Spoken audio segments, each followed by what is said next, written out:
तो बाव लोग आज की वीडियो में प्रिडिक्ट करेंगे rest of the future game के लिए for the season 3 of Squid game, कुछ सॉलिड थ्योरीज एंड 90s के टाइम के कोरियन लोकल गेम के साथ, जिससे आइडिया लग जाएगा कि क्या गेम हमें देखने को मिल सकते हैं इन द फ्यूचर।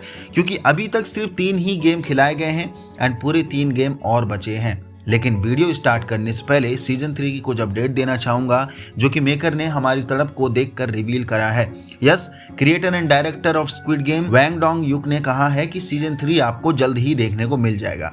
उन्होंने कहा कि 2025 में समर में आपको 3rd सीजन मिल सकता है, जिसके लिए ऑफिशियल डेट का अनाउंसमेंट भी जल्द ही कर दिया जाएगा मेकर्स के द्वारा कुछ ही दिनों में, यानी ऑफिशियल रिलीज डेट हमें स्क्विड गेम सीजन 3 की मिल जाएगी। दूसरा, मेकर ने सीजन 3 की स्टोरी के लिए कुछ की पॉइंट्स बताए हैं कि सीजन 3 स्टार्ट कैसे हो सकता है या होगा। अपना मेन कैरेक्टर यानी गेहुन अब बिल्कुल अकेला पड़ चुका है, जो पछतावा और शोक में तो डूबा ही हुआ होगा, क्योंकि रिसेंटली रेबल करने की हिमाकत में गेहुन के अपने बेस्ट फ्रेंड को खोना पड़ा। दूसरा, वो उसके पिछवाड़े से ये चुल भी निकल जाएगी कि दोबारा से रेबल किया जाए, और अब गेहुन ना चाहते हुए भी हेल्पलेसली गेम को खेलने वाला है, यानी अब तो मजबूरी ही है, खेलना ही है, क्योंकि बहुत हद तक ये टूट भी चुका है अंदर। तो ये सब वैंग डोंग युक ने अपने इंटरव्यू में रिवील करा है। Now back to the topic कि सीजन 3 में कौन कौन से गेम देखने को मिल सकते हैं, यानी रेस्ट ऑफ द गेम्स। क्योंकि most of the easy games but उनके डिफिकल्ट फॉर्मेशंस को तो मेकर ने पहले ही इस्तेमाल कर दिया। अब देखा जाए तो आगे के गेम नो डाउट डिफिकल्ट ही होने वाले हैं। तो मेरे पास कोरिया में लोकल खेले जाने वाले ऐसे 4 गेम हैं जिनको हमारे इंडिया में भी खेला जाता है, लेकिन डिफरेंट नाम के साथ। फर्स्ट है फोल्डेड पेपर क्रेन, सेकंड है rubber band game, then third है knitting thread game and fourth है हॉपस्कॉच।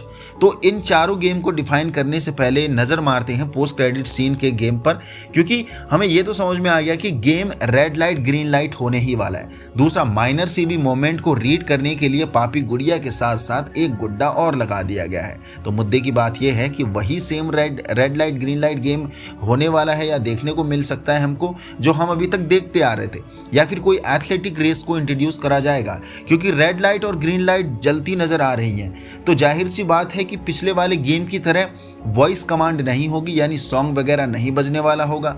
जो इजी होता था, गाना रुकते ही आप फ्रीज हो जाते थे, बस आपके कान वहां पर होता था एंड ध्यान एंड नजर आपके अपने कदमों पे हुआ करती थी। लेकिन इस बार आपको लाइट्स के मूवमेंट को देखकर आगे बढ़ना होगा, जो बाबा डिफिकल्टी का हाई लेवल सेट करता है। क्योंकि अगर ये लाइट सामने हुई तो हम इजीली आगे बढ़ सकते हैं, अपनी मूवमेंट को भी देख सकते हैं, उस लाइट को भी देख सकते हैं और इतनी दिक्कत नहीं आएगी। लेकिन ये लाइट अगर किनारे लगी होगी तो आगे बढ़ने में दिक्कत आ जाएगी, क्योंकि ध्यान और नज़र किनारे होगी और आगे का मूवमेंट हमें बिना देखे ब्लाइंडली आगे बढ़ना पड़ेगा, क्योंकि नज़र वहाँ होगी नहीं। तो आगे बढ़ते टाइम हम एक दूसरे से टकरा भी सकते हैं और गिर भी सकते हैं, जो दोबारा से खड़े होने पर टाइम वेस्ट कर सकता है। और गिरते टाइम शरीर में मूवमेंट रहेगी तो बाबा इजीली आप पकड़े जा सकते हैं और eliminate. Now apart from this game, rest of the 2 game क्या हो सकते हैं वो तो मेकर ही जानता है। लेकिन कोरिया में 90s के टाइम पर folded paper game, hopscotch, knitting thread and rubber band game काफी फेमस थे। और भी गेम फेमस थे, लेकिन उन सबको मेकर ने पहले ही इंट्रोड्यूस कर दिया है।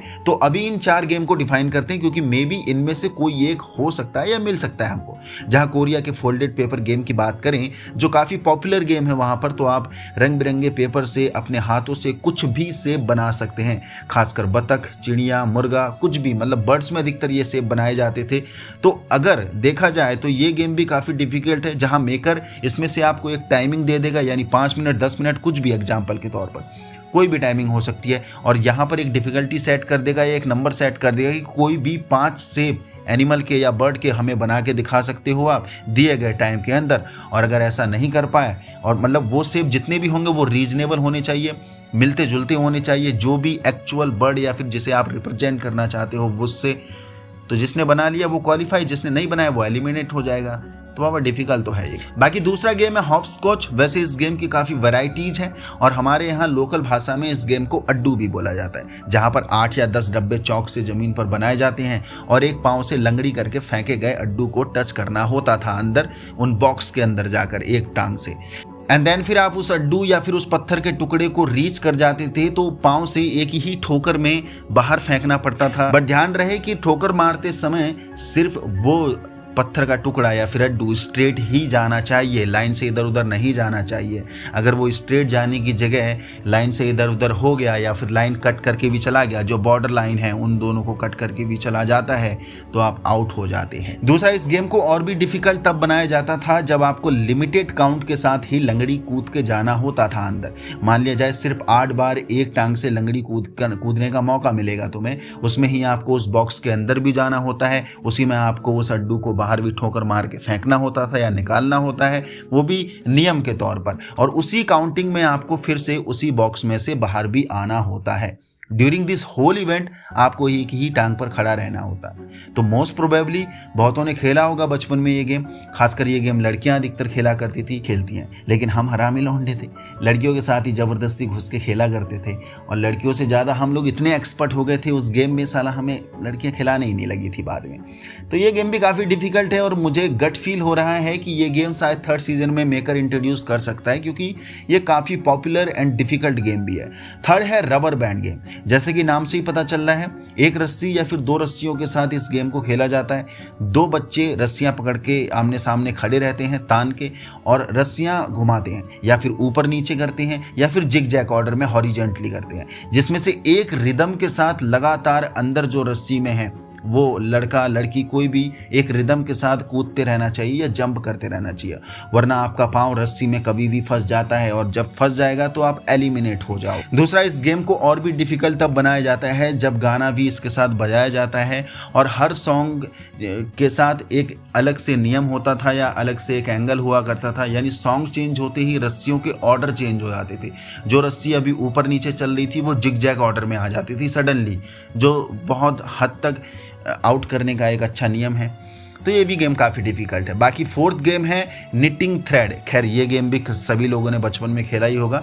ये गेम सिर्फ 2 लोगों में ही खेला जाता है। एक धागे से सेब को दोनों हाथों में उंगलियों की मदद से डिफरेंट डिजाइन बनाया जाता है, और दूसरा बंदा कोई भी 1 या 2 थ्रेड खींचकर कभी स्क्वायर का शेप बनाएगा या फिर रेक्टेंगल का शेप बनाता है, उसी डिजाइन में से जो डिजाइन दूसरे वाले ने बुन रखा है उन थ्रेड के साथ। इसी के साथ साथ अगर सामने वाले ने इजी डिजाइन बनाया है तो दूसरा वाला बंदा उस पूरे थ्रेड को यानी उस पूरे डिजाइन को उससे छीन कर अपनी उंगलियों में पिरो लेता था।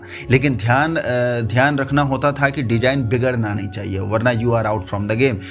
दूसरा, ये गेम जितना आसानी से मैं बोलना उतना आसान होता नहीं है, क्योंकि कई बार गलत थ्रेड खींचने पर पूरा डिजाइन बिगड़कर फंस जाता है उंगलियों में ही।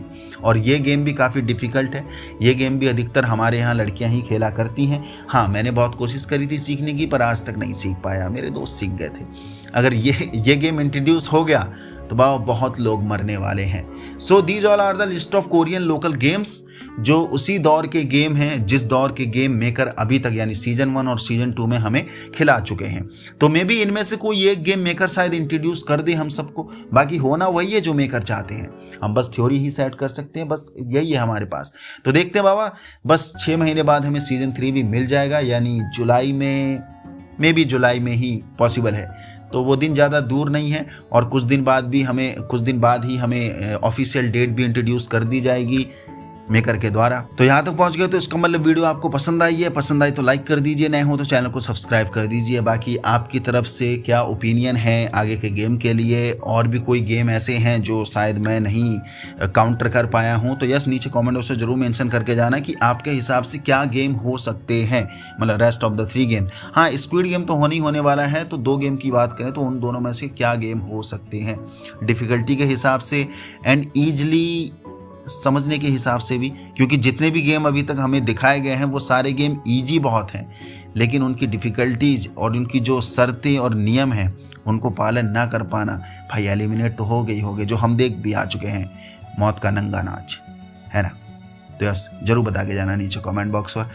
बाकी यस नेक्स्ट वीडियो किस पे बना सकते हैं स्क्विड गेम के ऊपर, मैं सोच रहा हूँ कि कैरेक्टर डिज़ाइन जो जितने भी कैरेक्टर्स इंट्रोड्यूस करे गए हैं उनमें से ही कुछ ना कुछ प्रिडिक्शन निकाली जाए, थ्योरी निकाली जाए कि कौन मेन विलन और हो सकता है। क्योंकि ये सीजन 2 जितना आसान हमें लगा देखने में, जितना प्रिडिक्टेबल हमें लगा देखने में, मेकर की ये चाल भी हो सकती है कि इसी के अंदर बहुत से लूप होल हों और क्लूज हों जो हमें अभी तक दिख नहीं रहे हैं। तो देखते हैं भाई, जरूर बता के जाना नीचे कमेंट बॉक्स पर।